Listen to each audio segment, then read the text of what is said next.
Good morning दोस्तों।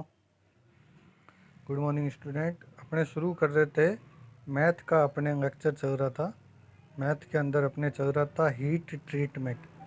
Heat treatment के अंदर अपने पढ़ा था हीट ट्रीटमेंट क्या है वगैरह, इसके क्या उद्देश्य वगैरह हैं, ये सारी चीज़ें अपने पिछले फर्स्ट पार्ट के अंदर की थी। ये सेकंड पार्ट है। इसके अंदर हीट ट्रीटमेंट की जो विधियां हैं उनके बारे में अपनी चर्चा करेंगे। तो जैसे कि मैंने आपको बताया था कि हीट ट्रीटमेंट क्यों किया जाता है। हीट ट्रीटमेंट करने का कारण क्या है? मशीनीकरण गुण पाने के लिए, भंगुरता को कम करने या अधिक करने के लिए। तो जो भी धातु वगैरह होती है, अपने जो भी धातुएं अपने उपयोग करते हैं, धातु या मिश्र धातु जिनका उपयोग किया जाता है, इन धातु और मिश्र धातु को औद्योगिक उपयोग या अपने मन चाहे जो अपने जिस तरीके से उसको उपयोग करना चाहते हैं, उस उपयोगिता को इस उपयोगिता में उसके गुण प्राप्त करने के लिए स्टील के ऊपर या कोई भी धातु के ऊपर जो क्रियाएं अपनाई जाती है, तो उन्हें क्या कहते हैं? हीट ट्रीटमेंट विधि। तो हीट ट्रीटमेंट विधि के अंदर अपने आते हैं। तो प्रथम विधि है अपने ये पीडीएफ है ये। जैसे कल मैंने आपको पीडीएफ उपलब्ध करवाई थी कॉपी में उतारने के लिए, इसी तरह ये अपने पूरा चैप्टर करने के बाद आपको पीडीएफ जो है इस वीडियो के बाद आपको उपलब्ध कराई जाएगी। तो अपने जो पढ़ रहे थे हीट ट्रीटमेंट विधियाँ, हीट ट्रीटमेंट विधियाँ के अंदर फर्स्ट विधि है हार्डनिंग। ठीक है, पूरे ये जो चैप्टर है आपका थ्योरिकल है, इसके अंदर जो मुख्य मुख्य बातें होएगी वो आपको इसके अंदर मैंने लिखवाई है, जो क्वेश्चन बन के आ सकती है। तो हार्डनिंग के अंदर क्या होता है? ये हीट ट्रीटमेंट की विधि जिसमें धातु पर हार्डनिंग का गुण बढ़ाया जाता है। स्टील के हार्ड का गुण उसमें कार्बन की प्रतिशतता पर निर्भर करता है। कल अपने कार्बन की प्रतिशतता के आधार पर स्टील को 3 भागों में बांटा था। तो ये कार्बन के ऊपर निर्भर करता है कि स्टील जो है या कोई भी धातु जो है वो हार्ड किस प्रकार से होगा। तो हार्डनिंग की विधि कैसे अपनाई जाती है? इस विधि के अंदर अपर क्रिटिकल तापमान से लगभग 30 डिग्री से 50 डिग्री तक अधिक तापमान पर गर्म किया जाता है। तो कल अपने दो तापमान किए थे, लोअर क्रिटिकल तापमान और अपर क्रिटिकल तापमान। लोअर क्रिटिकल और अपर क्रिटिकल। लोअर क्रिटिकल तापमान वो तापमान है जिस तापमान पर कोई भी धातु अपने यांत्रिक गुणों में बदलना शुरू होता है, यानी उसके यांत्रिक गुण जो है वो बदलने शुरू होते हैं, वो तापमान जो है वो आपका लोअर क्रिटिकल तापमान होता है। और जिस तापमान पर धातु अपने सभी गुणों को त्याग देता है या सभी गुण चेंज हो जाते हैं, उसे अपर क्रिटिकल तापमान कहते हैं। तो इस अपर क्रिटिकल तापमान से भी 30 से 50 डिग्री तक अधिक तापमान पर गर्म करने की विधि कौन सी है? आपकी हार्डनिंग विधि। ठीक है, इस कार्य की मोटाई के अनुसार पर्याप्त समय पर रखा जाता है, यानी और जो भी आप धातु गर्म कर रहे हो उसकी मोटाई के आधार पर इसको पर्याप्त समय दिया जाता है। और इसके बाद स्टील को क्या कर दिया जाता है? तुरंत ठंडा कर दिया जाता है।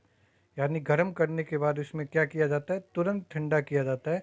तो ठंडा करने के लिए आप जो विधि अपनाते हैं, इसके अंदर ठंडा करने के लिए आप पानी, वाइन, तेल या तेज हवा का प्रयोग कर सकते हैं। तो ठंडा करने के लिए किसका उपयोग किया जाता है? इनका भी अपने हिसाब से अलग उपयोग है। पानी से ठंडा करना या वाइन क्या होती है आगे अपने समझेंगे, या तेल या तेज हवा से ठंडा करने। तो इनके भी किस कारण से किए जाते हैं ये आगे अपने इसमें समझेंगे। तो आगे देखते हैं। हार्डनिंग के समय सावधानी बरतनी चाहिए, क्योंकि सावधानी देखो, अपने जब थ्योरी की ये इलेक्ट्रीशियन पढ़ना शुरू करते हैं तो सबसे पहला चैप्टर ही आपका क्या आती है? सावधानियाँ। तो सावधानियाँ सबसे अधिक ज़रूरी होती है, क्योंकि हार्डनिंग की प्रक्रिया किस पे काम करती है? उच्च तापमान पे काम करती है। तो उच्च तापमान के अंदर अपने को सावधानी बरतनी चाहिए। कम तापमान पर गर्म करने पर स्टील हार्ड नहीं होता है। जितना तापमान बताया गया उससे कम पर करेंगे तो स्टील हार्ड नहीं होगा, और उससे अधिक पर गर्म कर देंगे तो स्टील की पाई खराब हो जाएगी। तो यहाँ पर आगे दिया हुआ है कि स्टीन, और आगे इसके अंदर थ्योरी के अंदर क्या दिया हुआ है? तेल या तेज हवा का प्रयोग किया जाता है। पानी और वाइन प्राय प्लेन कार्बन स्टील के लिए प्रयोग किया जाता है। प्रति गैलन पानी में लगभग कितने प्रतिशत? 8% रॉक सॉल्ट, सॉल्ट यानी नमक, सॉल्ट यानी नमक, रॉक सॉल्ट जब मिलाया जाता है तो इसे क्या कहा जाता है? बाइन। तो इसे क्या कहा जाता है? बाइन। तो ये क्वेश्चन पूछे जाते हैं कि बाइन क्या है?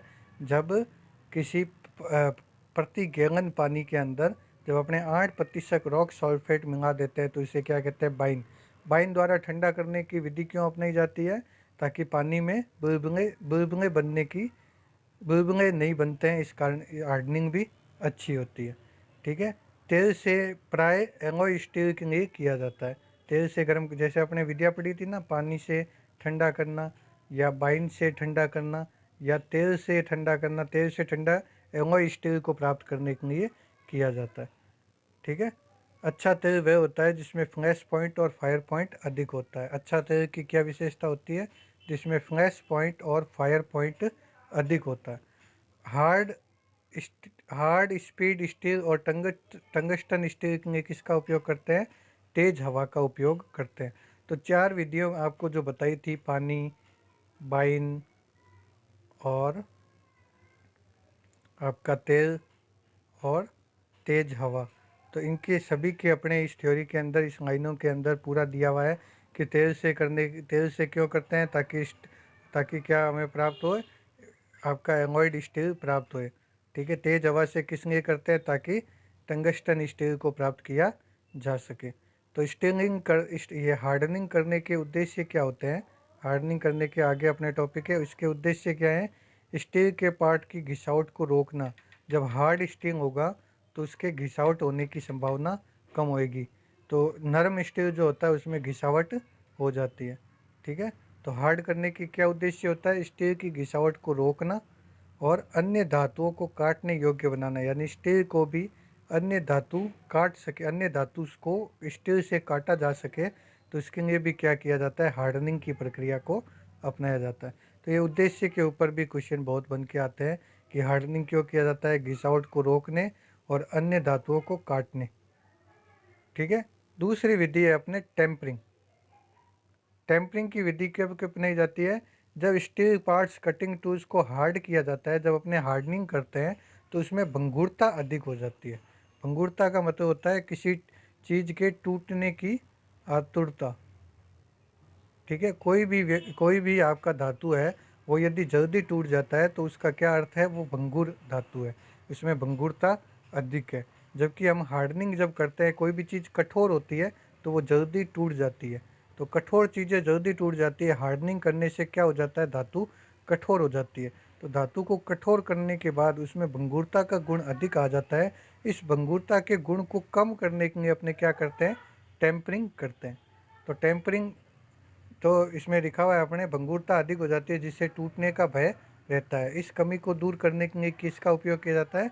टेम्परिंग का उपयोग किया जाता है। अब टेम्परिंग की 2 विधियाँ हैं, सिंगल हीटिंग विधि और दूसरी आपकी विधि है डबल हीटिंग विधि। तो दोनों ही विधियाँ जो है हीटिंग से संबंधित है, यानी गर्म करने से संबंधित है। इस विधि में भी अपर क्रिटिकल तापमान से लगभग 30 से 50 डिग्री तक अधिक गर्म किया जाता है। जैसे हार्डनिंग में करते हैं उसी तरह आपके टेम्परिंग के अंदर भी करते हैं। गर्म करने के बाद उसे क्या किया जाता है? तुरंत पानी की कुछ निश्चित ऊंचाई पर ठंडा किया जाता है।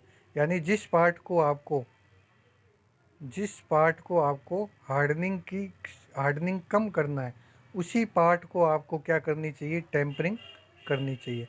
तो यहाँ पे टेम्परिंग, जैसे चीज़र जो आपका आता है, चीज़र के अंदर 12 से 13 मिलीमीटर की ऊंचाई तक उसको ठंडा किया जाता है। पूरी पूरी चीज़र को ठंडा नहीं किया जाता। उसके बाद पानी से बाहर निकाल दिया जाता है।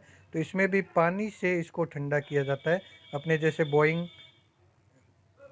और ये अपने तेल है ना, और अपने तेज हवा, इनका उपयोग नहीं किया जाता। किसका उपयोग किया जाता है? पानी से ठंडा करने की विधि अपनाई जाती है। किसमें? टेम्परिंग में। ठीक है। तो आगे करते हैं इसमें। इससे पीछे गर्मी हार्ड किए हुए स्थान को बढ़ती है और उस पर रंग बदल जाता है। तो गर्मी जो है वो ऊपर की तरफ बढ़ती है और इससे क्या हो जाता है? जो उसका रंग है जो बदल जाता है। तो रंगों के हिसाब से ये निश्चित रंग आ जाए तो कार्य को टूल्स को पूरी तरह ठंडा कर दिया जाता है। जब वो निश्चित अंग जो आप चाहते हैं, वो निश्चित रंग जब आ जाता है, तब क्या किया जाता है? आपको उसको पानी से पूरी तरीके से ठंडा कर दिया जाता है। यानी हार्डे पार्ट को अपने पहले ठंडा करते हैं, जब रंग आ जाता है तब क्या करते हैं? उसको पूरे भाग को ठंडा कर दिया जाता है। इस प्रकार हार्डनिंग और टेम्परिंग कार्य को एक बार गर्म करने से ही की जा सकती है।